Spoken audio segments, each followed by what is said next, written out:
हिंदू धर्म ग्रंथों के अनुसार ब्रह्मा जी ने सृष्टि की रचना की, तब समय को 4 युगों में बांट दिया, जिसमें पहला है सतयुग, दूसरा है त्रेता युग, तीसरा है द्वापर युग और चौथा है कलयुग।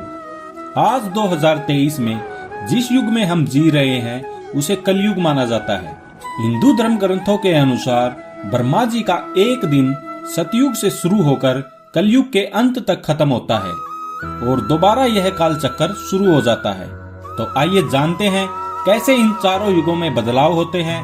पुराणों के अनुसार काल चक्कर में सबसे पहले सतयुग आता है। इस युग की बहुत विशेषता है। इस युग में पाप की मात्रा 0% है, यानी इस युग में पाप की मात्रा न के बराबर होती थी। सतयुग में पुण्य की मात्रा पूर्ण होती थी। इस युग में पुण्य को अधिक महत्व दिया गया है और इस युग में भगवान विष्णु ने मत्स्य, बराह, नरसिंह जैसे अवतार लिए। यह सभी अवतार अमानवीय अवतार हैं। यह सभी अवतार धर्म की रक्षा के लिए, राक्षसों का वध करने के लिए, वेदों का उद्धार करने के लिए, पृथ्वी की रक्षा करने के लिए लिए गए थे। इस युग की मुद्रा रत्नों की होती है, जैसे हीरे, मोती, नीलम, पुखराज इत्यादि।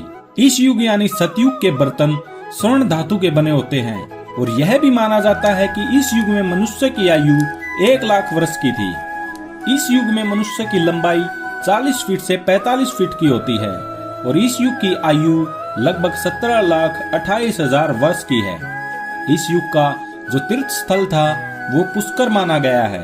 सतयुग के समाप्त होने पर त्रेता युग का आरंभ हुआ। यह युग सनातन धर्म का दूसरा युग माना जाता है।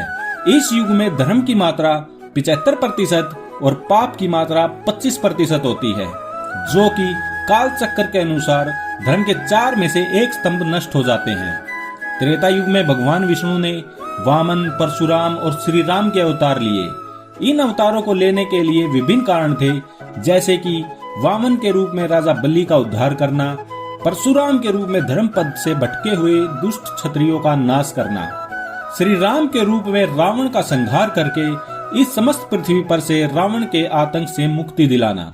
इस युग में मनुष्य की आयु 10,000 वर्ष रह गई थी और मनुष्य की लंबाई घटकर 21 फीट तक रह गई थी। क्योंकि इस युग में पापों की मात्रा बढ़ने लगी थी, तो इस युग की मुद्रा स्वर्ण की हो गई थी और पात्र यानी कि जो बर्तन हैं वो चांदी के हो गए थे।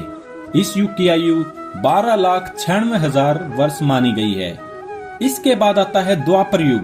त्रेता युग की आयु पूर्ण होने पर द्वापर युग की शुरुआत होती है। द्वापर युग को सनातन धर्म का तीसरा युग माना गया है।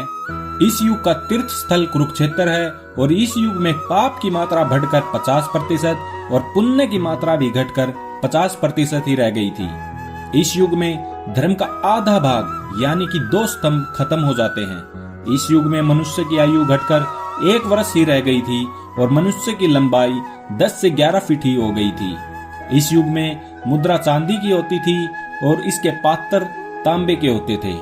इस युग की आयु 8,64,000 वर्ष मानी गई है। इस युग के अंत में भगवान विष्णु ने श्री कृष्ण के रूप में अवतार लिया था और इस पृथ्वी पर अधर्म का साम्राज्य मिटाया था और पुनः धर्म का साम्राज्य स्थापित किया था। इसके कुछ वर्ष बाद ही कलयुग की शुरुआत हो गई थी। कलयुग द्वापर युग के समाप्त होने के बाद अर्जुन के पुत्र राजा परीक्षित के शासन काल में कलयुग की शुरुआत हुई थी। कलयुग सनातन धर्म का चौथा और अंतिम युग कहा गया है। कलयुग को मानव जाति के लिए सबसे श्रापित युग कहा गया है।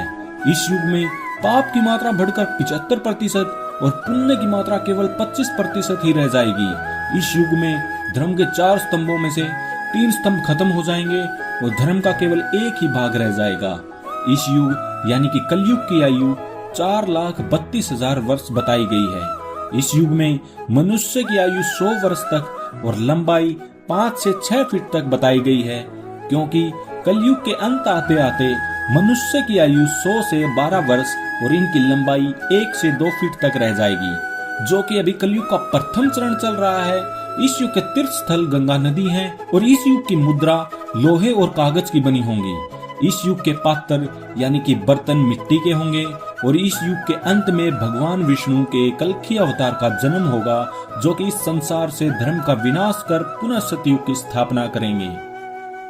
दोस्तों वीडियो पसंद आई हो तो वीडियो को लाइक करें और चैनल को सब्सक्राइब भी जरूर कर लें।